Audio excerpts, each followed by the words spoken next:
Hello and welcome to SPORcast, a Canadian podcast discussing patient-oriented research. Research done in partnership with patients. I'm Beverley Pomeroy.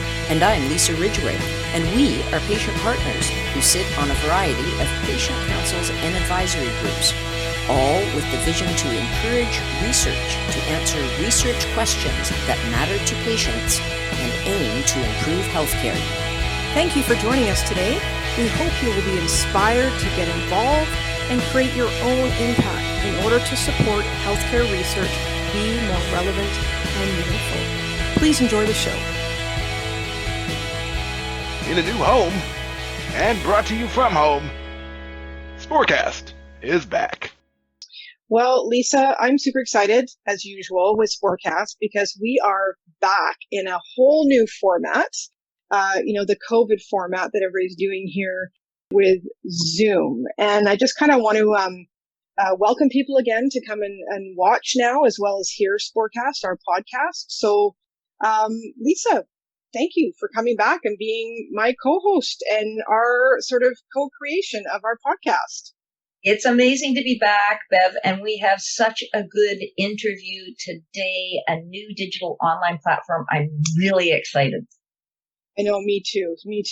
And so before we do that, let's just kind of give people a little orientation. We may have some new people to SPORcast that are listening, and just kind of explain a little bit about who we are and what we're doing here.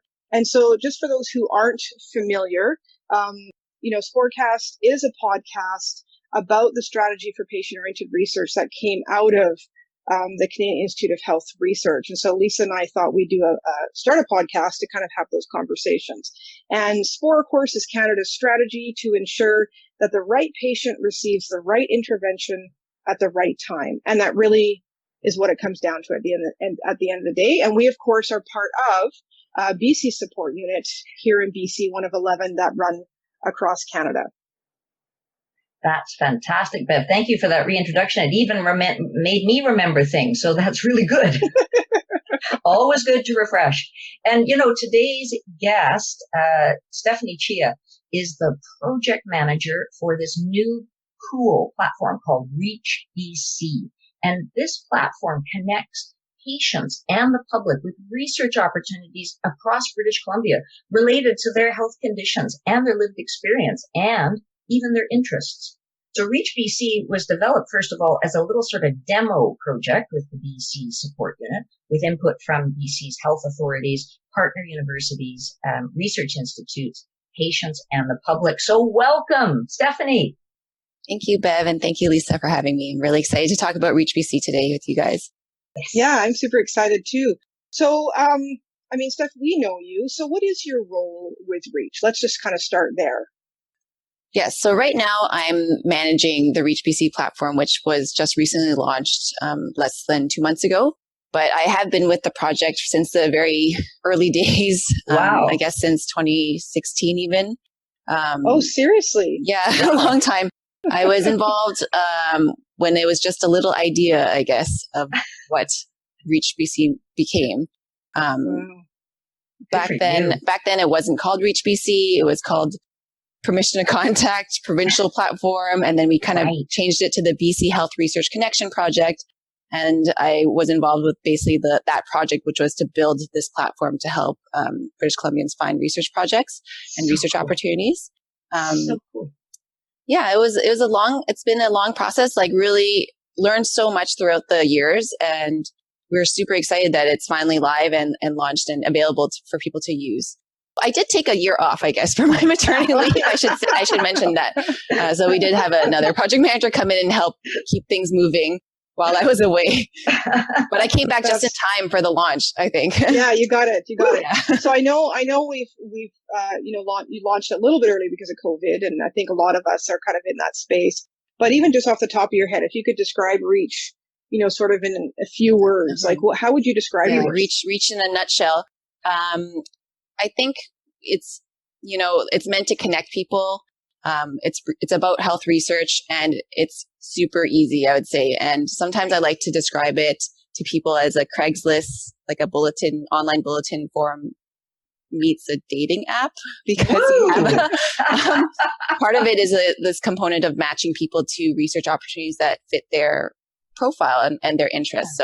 So it's like Craigslist meets dating app, but instead of looking for furniture or whatever for sale or looking for people to date, you're looking for health research opportunities and ways to get involved in research. Wow, I like that. Health research as dating. Bev, we're going to have to run with that, but not now. Okay, so 3 words: connect, research, easy. I love it. So this is like a built-in BC solution for BC healthcare research to be more meaningful and relevant to patients. So tell us in a few words, like, why is it so important that we start this sort of health research culture change? It's for all of us, right? Yes. Yeah. It's definitely BC focused. We had a lot of input from British Columbians in the design and development of the platform, and it's meant for research that's conducted in the province. So we, I guess it started maybe a few years ago when we really found there was a need for a provincial coordinated approach to help people find research in the province.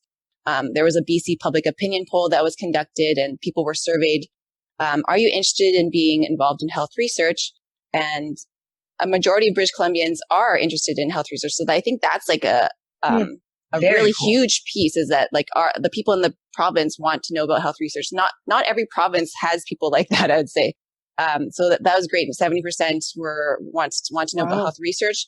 The follow-up question from there was, so are you aware of any current research opportunities to participate in? And unfortunately, that number was much lower than 70%. It was only 15% were aware of these opportunities. And I know that's understandable. Like there is no one place for them to find out like what research is going on in BC. Like if they're Googling that, they might only hear about it through their doctor when they're going to a clinic appointment, or they might see it through like a random poster that's posted on a bulletin board somewhere in the hospital or clinic. So there is no one place that they could find research. And that was a huge gap of like people who want to know and but they don't know where to go. And that's where we really were building Reach BC as a place to fit that need.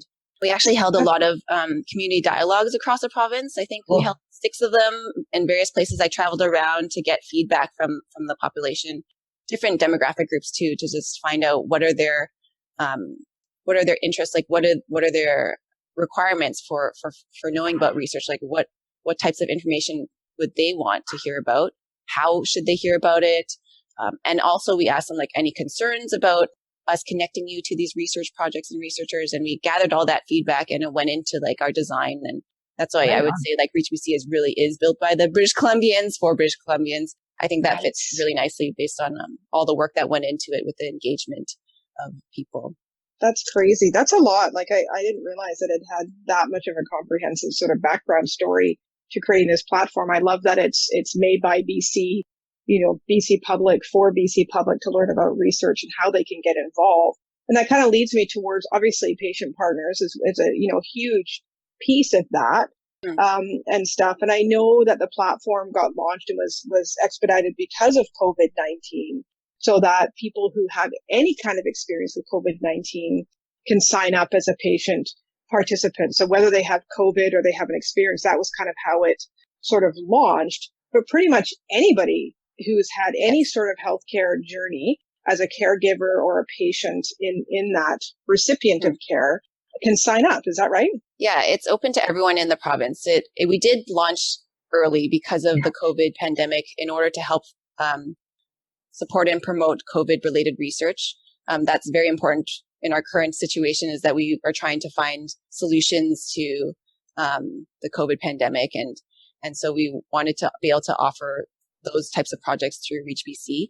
But it is open. It wasn't built as a COVID specific, but this is like before this pandemic even happened, right? So it was built for all types of health research projects, and all types of people can sign up with lived experiences, family members.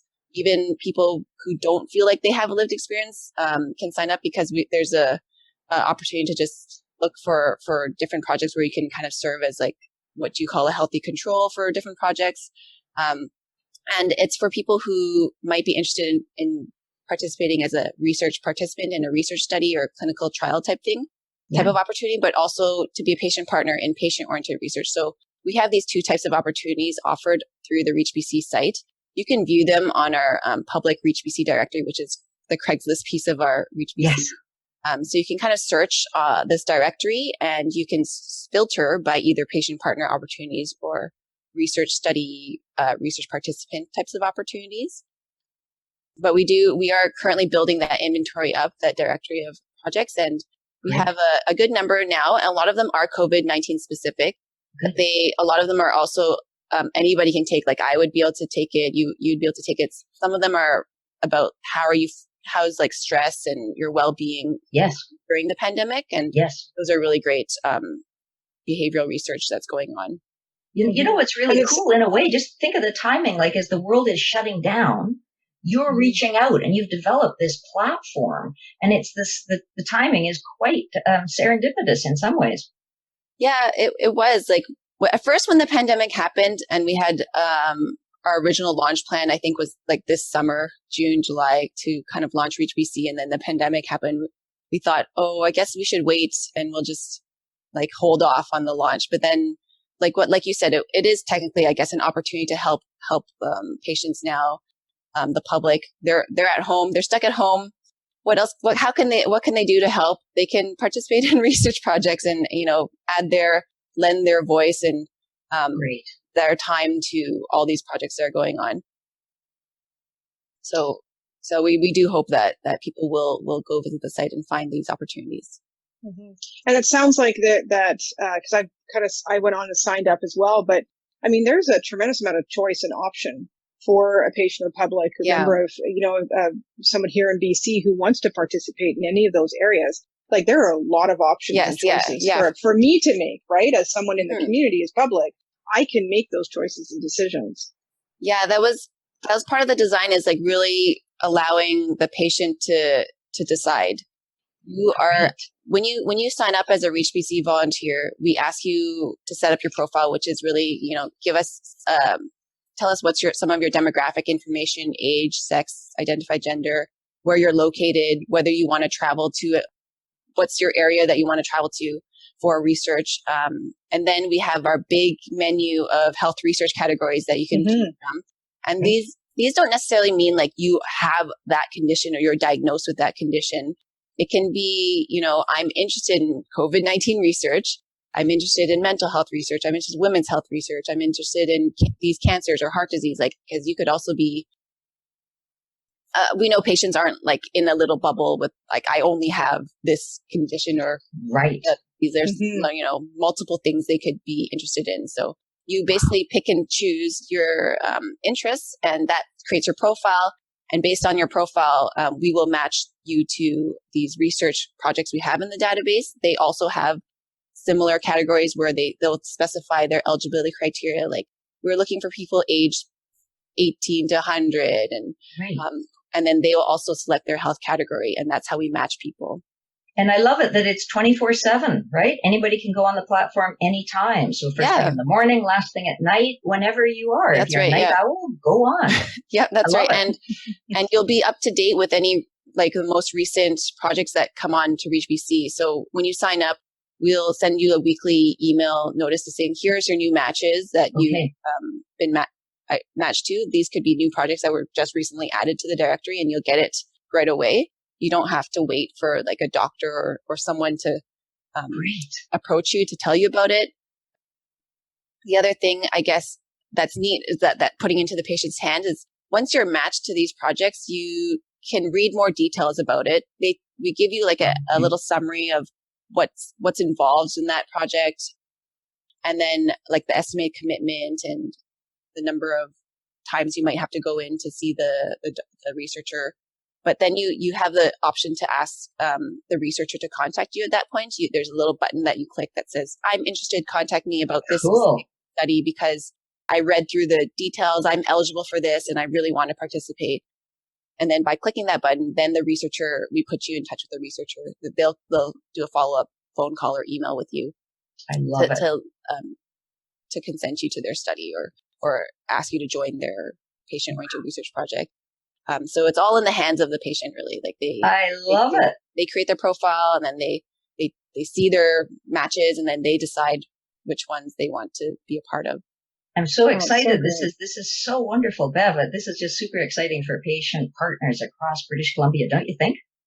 It is. And I think it's an opportunity. We're talking about patient-oriented research, right? Which is a very specific type of research that we're trying to encourage researchers and healthcare clinicians to do. So it's great to have a platform where patients can have that choice and those options, and that researchers as well, we can advocate for patient-oriented research in that process. So I know, Lisa, you and I had this conversation. You've got some questions specifically about researchers in BC and how this platform impacts them. Yeah, let's talk about the other side. So, Stefanie, we talked about the kind of stakeholders, though that's a strange image, but the people involved, the people that are dating. There's definitely the two groups. Yes. Okay. So let's talk about that. The researchers then. The researchers. So tell us, just maybe paint us a picture about the researchers and what sort of opportunities they're giving to patients. Tell us about the researchers. Yeah, so ReachBC is open to eligible researchers who are affiliated with a post-secondary institution or academic health authority. Researchers can use ReachBC as basically a recruitment tool to find either research participants or patient partners to participate in patient-oriented research. So when they come to the site, we ask them to create an account, and then they're given the opportunity to either add a research study or add a patient partner research opportunity. I think it's quite clear, you have these two options when you come in to ReachBC, and a lot of researchers who don't know about patient-oriented research this is the first time they're made aware of hey, this is a place that I can go to find patient partners, and it's so easy to use. That will hopefully start changing their, methods of conducting research to say, hey, I could easily find a patient partner to join my research team to help me with my research through ReachBC. So I think by offering both of those types of opportunities, we're really raising the awareness of patient-oriented research amongst the research community, but we're also streamlining a lot of their recruitment activities. Researchers can spend a lot of time and money trying to recruit people for their projects. Yes. It can be really time consuming. They'll have to pay for advertisements or hire study coordinators to kind of follow up with a number of people who they might just cold call and not really be interested. So we're hoping ReachBC can take a lot of that off their plate. If they just use ReachBC as a place, we post their project on our public directory that everyone can see. We'll find the matches for them, and then they'll get a list of people who said they were interested specifically in that research project or research opportunity. So there's no, they're not wondering are you interested in this project? And then they find out oh no, that I don't even have, the time to do that or things like that. Yeah, I love it. We're just going back to those three words: research, connect, and easy. Yeah. Mm-hmm. Yeah. I love that. And it sounds like for the it's already, because it's a match, it is going to save them so much time that they don't have to keep running around and asking questions. And so they're already a confirmed match together. So I love that. I think that's, they just have to log in and then they see the list of people that they need to contact because those patients or the ReachBC volunteers asked for the researcher to contact them because they wanted to be involved. The connection. And I know that you've just, you just launched Reach because of COVID and stuff during the pandemic. I mean, it's such an innovative digital platform. I mean, it's quite extraordinary. So, you've just launched. So what are the numbers like? So how many patients right now, maybe it's just premature to talk about it, but how many patients or research projects do you have going on the platform right now? Currently, there's about 15 projects posted online on the public directory. You can see we have quite a number of researchers with accounts now. Researchers or their team members with accounts. So I think it is over 100 from various institutions like Vancouver Coastal Health, Fraser, UBC, University of British Columbia, University of Victoria, great, University of Northern BC. So great. We are getting a good scope from the different regions of the province. The volunteers, we haven't done so we started with a push for researchers to join. Mm-hmm. So we went through our partner, the organizations, to let researchers know, please come to Reach BC to share your research opportunity. And we haven't done anything large or coordinated yet for the volunteer side, like the patients or the public, but we still have some I guess you could say over 150 people signed up from the Reach BC volunteer side. Wow. Doing any active push. But we are creating a communications plan. We had one already created before the pandemic for the original launch. It involved a lot of in-person meet and greets and events like that. So we have to kind of go back and redesign our communications plan. But I think we'll do some online marketing and just focusing on letting the public know through various methods that Reach BC is a place you can find. I just love this. There's a hunger out there, I think, for connectivity and to make a difference. And especially during the pandemic, people do want to help. So signing up for a research project might satisfy that desire. What good timing. I mean, if you can say anything good has come out. One really cool, I guess, piece of it is that we are working with the BC CDC on letting the COVID diagnosed patients know that Reach BC is a place you can find COVID research. So there's a coordinated approach that we're going to send out some information about Reach BC to these COVID patients so they can find like any COVID related research and they can be can see what's out there and what might fit their interests and their time. It sounds like so. Because research teams have so many members and stuff too, right? So I know some of the things that we come across are, PIs don't always have the time, so they have research assistants. So in the platform itself, is it just the PI that have to post and be in charge of that, or is there opportunities for different layers? Yes, there are definitely different. When you create a researcher account, you can specify your role as a principal investigator or research coordinator, research manager, or other personnel. And we did through our engagement. We engaged not only like the community or the public, but we also had some working groups with researchers involved, helping us. We know that principal investigators are very busy and don't have time to be managing accounts like this.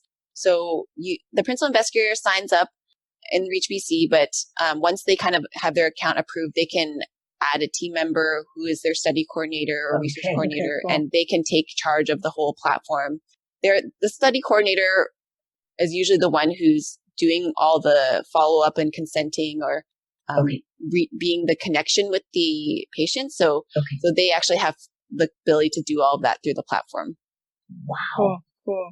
I'm just so excited about what you've learned. We'd love to ask you, if you don't mind, about, the lessons that have sort of happened as a result of having to launch this thing during, these strange times that we find ourselves in. Can you just tell us a little bit about what you've learned as a result of last month's launch?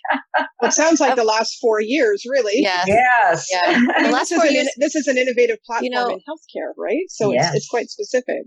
From the last 4 years, I guess it did take a long time to really get the requirements right and, incorporate all the feedback and engagement that we did from all the different stakeholders.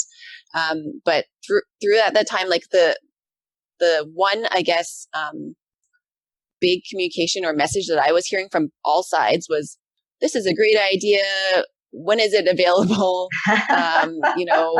Let me know when I can join as the volunteer side, or let me know when I can share my research opportunity. And now I think now that we've launched in the last month, I think that would probably even be even more like important now. Is like people are like, oh, I need to find these COVID related research projects. Yes. And so we're really and they can't go into hospital. They can't do like these in-person recruitment methods anymore. So the online piece of it is like, I think, very convenient at this time. Beautiful. And what is your vision, Steph? Because you've been involved for a long time, and we're just learning about Reach. And for those that are listening, it's reachbc.ca. So a pretty easy URL. But what are your hopes for it? Like for you, because you've been pretty invested in this project. So what are your hopes or vision for Reach going down the line?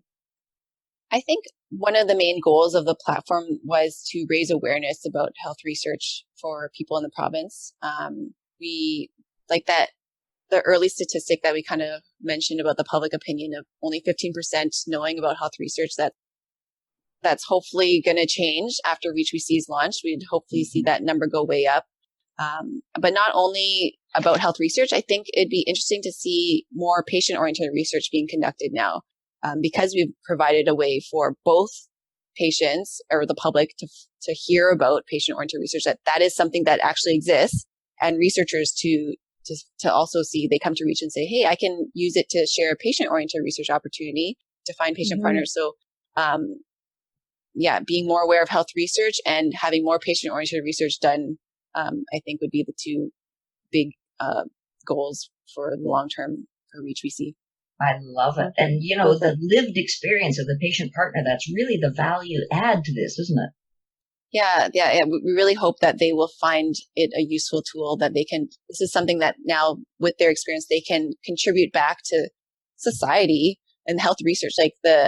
We need their lived experience in order to kind of help generate good research, good results that can translate back into better healthcare and better healthcare outcomes. It all is for the better good of the society to have people join. It sounds cliche, but it's not. I just want to mention, we're going to continuously add more and more research projects to the directory. So we anticipate there'll be a lot more opportunities coming up soon. Research is starting to reopen now after the pandemic. So they're allowed to proceed with studies that were on hold. So that'll be great to see more and more opportunities added.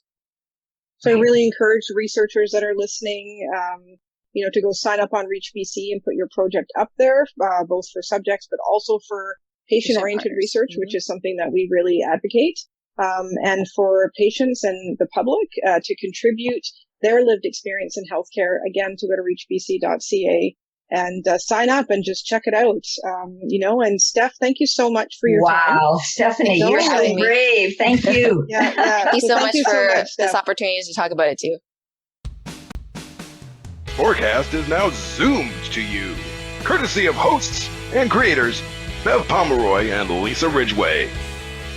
With the able assistance of a small but mighty team of production partners at the BC Support Unit, powered by Communications Lead, Justin Otteson, Project Manager, Michelle Duffy, and me, SPORcast's technical producer and occasional announcer, I'm Kent Cadigan Lofsgaard.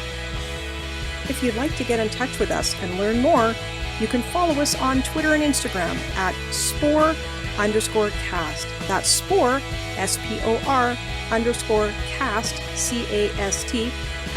#SPORcast.